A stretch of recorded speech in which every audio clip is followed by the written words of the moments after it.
Bismillahirrahmanirrahim. Assalamu alaikum. Welcome back to my YouTube channel.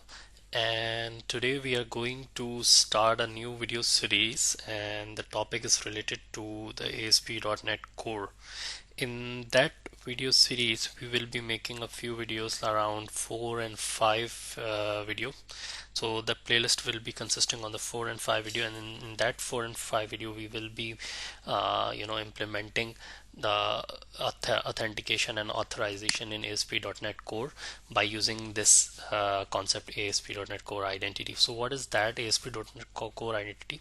So here is the official document, you can go through it, but for the briefly I can let you know that it is it makes our work very easy. It has an API that supports user interface. Login functionality is everything that you don't need. When you don't need to create your own code by writing that. You need to secure your password, you need to manage the roles, claim, account, log, unlock, and authentication with the Facebook or any third party like Google. So you can have a look on this. So we have everything here. It's very secure and very easy to implement, so we don't have to write all the code for managing password, encrypting and using the hash. So you don't get worried about it. This is very simple and easy to implement. So we will be using the ASP.NET Core Identity, and what the database we are going to use, the database will be the SQL Server, and ORM will be the entity framework. And many more thing we will be doing on the runtime. So this is the basic idea. So this will be a very good video series. So हम इसके अंदर जो है काफ़ी कुछ सीख लेंगे.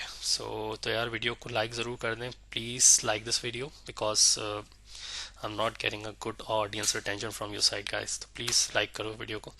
तो चलें जी शुरू करते हैं. We don't go very thoroughly. So first let's come back to the Visual Studio 20 and 22. I just installed that.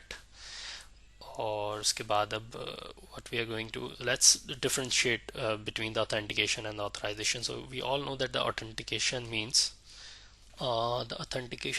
it is like a process to check the user credential, whether the user credentials are valid or not, while the authorization means to check the user privileges. When the user is authenticated, then we check the authorized part, the user is authorized to this module or not, whether he has a uh, access to that specific module. So we secure that API. So let's create a new project, and we are going to use the latest version of the ASP.NET Core Web API, that is .NET 6, and let's rename it as user dot management dot API. Okay, and let's click on the next. And this is the framework 6.0 long support. Let's enable the Docker. We will be enabling the Docker later in an upcoming video. And for the authentication type, let's make it as none. Create.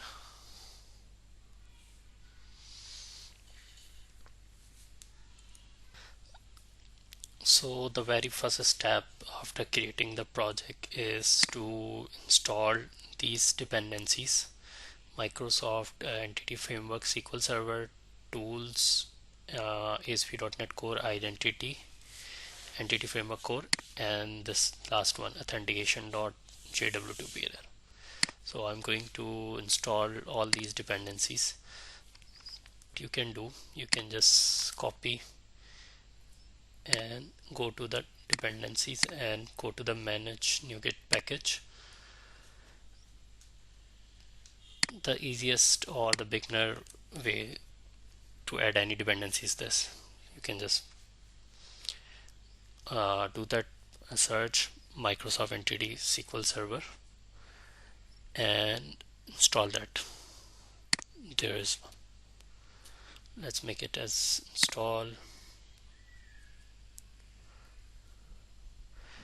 Another option I have is that I already have these dependencies in my another project, so I will be copying that from there. Let's double click on this user management.api project, Here you will see item group. In that item group, let's wait for till that this installation is completed. Okay, now you can have a look that when I added this, so there is a package reference XML. So I will be replacing, you know, by this XM piece of XML, and let's make it safe. It's saying that this was not close. Let's make it safe now. Okay, now you can have a look in the package. These packages are being installed.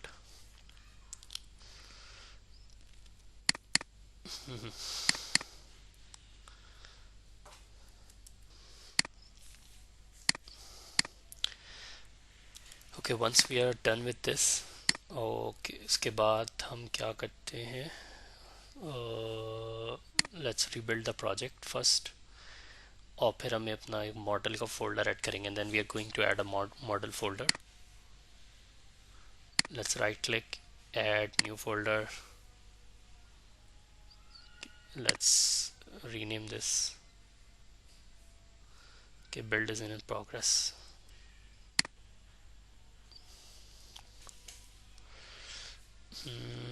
Let's rename this as model. Models would be fine. Okay, so there is a problem coming in the build by default. So program is an internal class that apparently never installed. So this error is usually coming on the Visual Studio 22. How you can resolve that? You just need to add new editor config file to make it resolve. So I'm disabling this error for now. So I added this in code analyzer. What is the code? Is CA1812. 1812. Where's the 1812? I need to go down. Here it is. So let's make it as disable. Save. And let's rebuild now.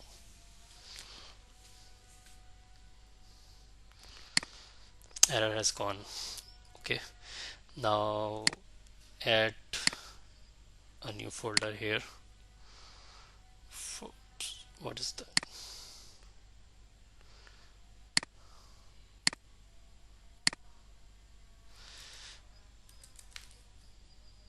Sign up, and let's name it as login.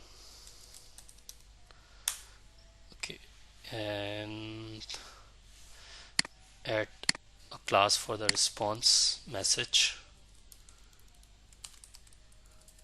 Let's name it as response, and add these properties, two properties in the response class, status and message. And I would prefer to add another folder name as its authentication,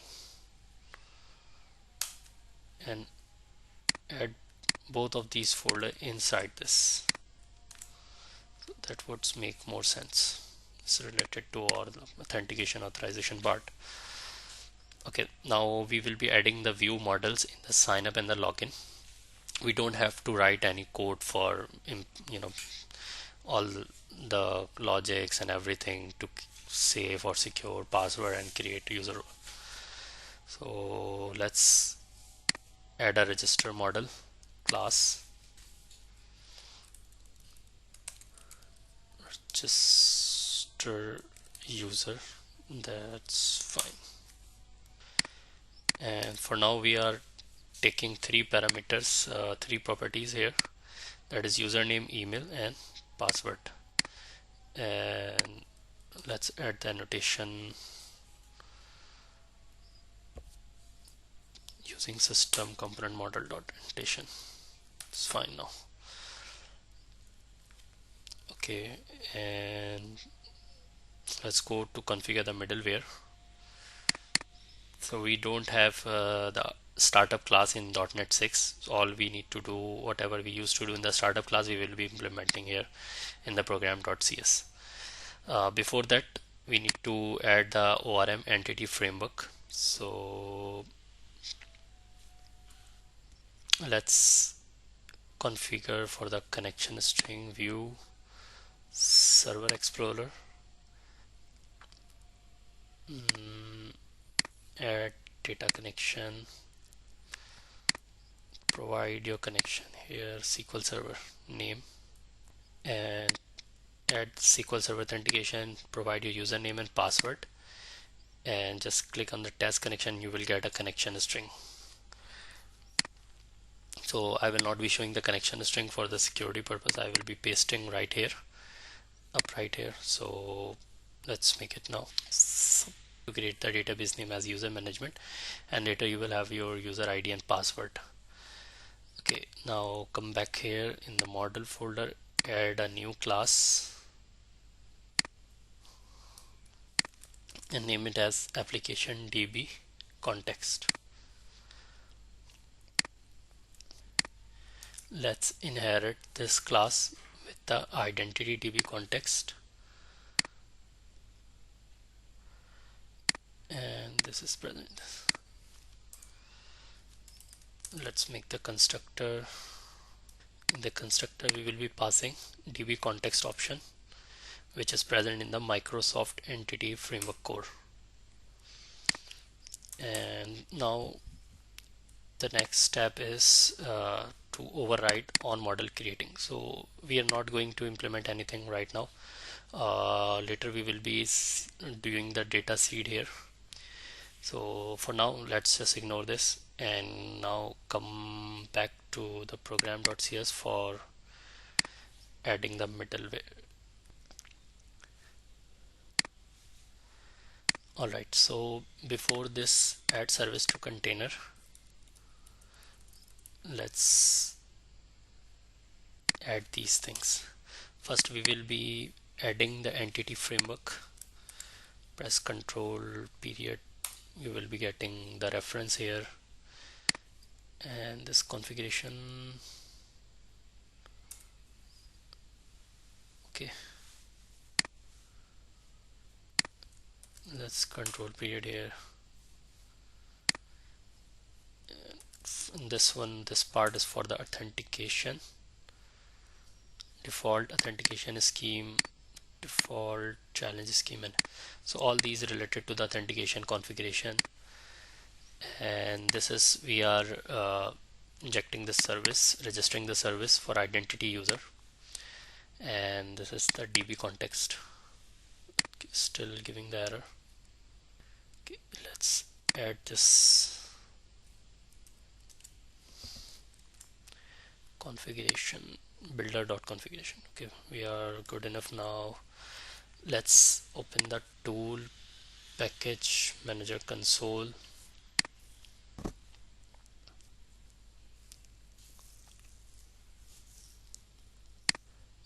and add the migration, add dash migration, initial migration.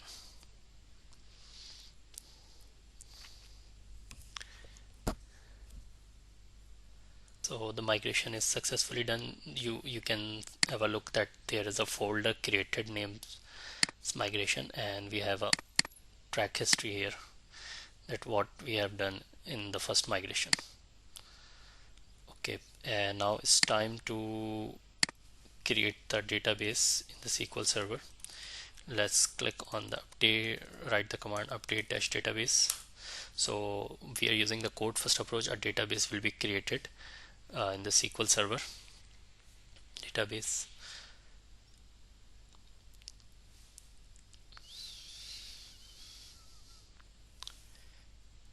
So we have successfully done with the update database command.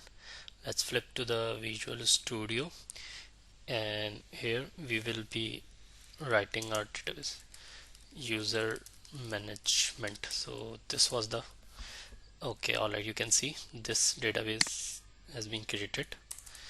Let's write the command select all from system dot tables. You will see a list of tables created by the identity model. So we will not be having anything in this table.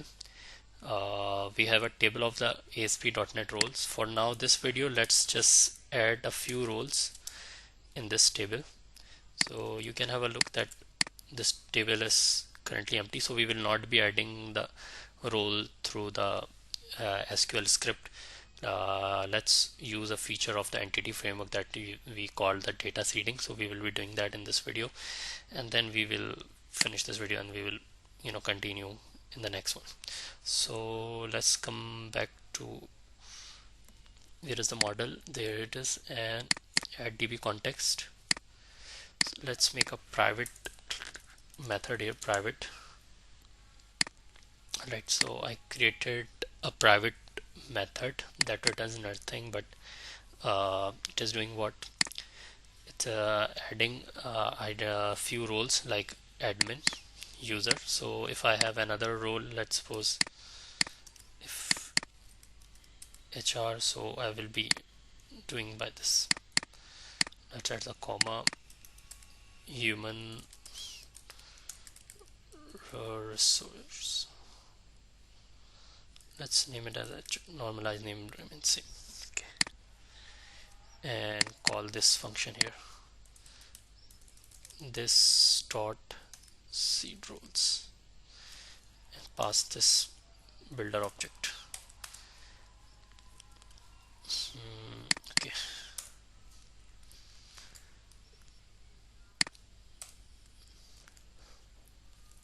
okay, let's make this as a static method, and now open the package manager console.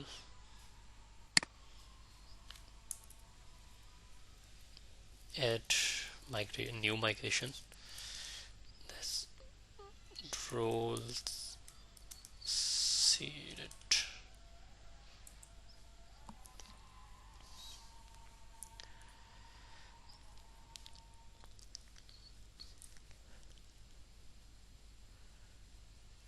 Okay, another migration has been updated, and let's update the database.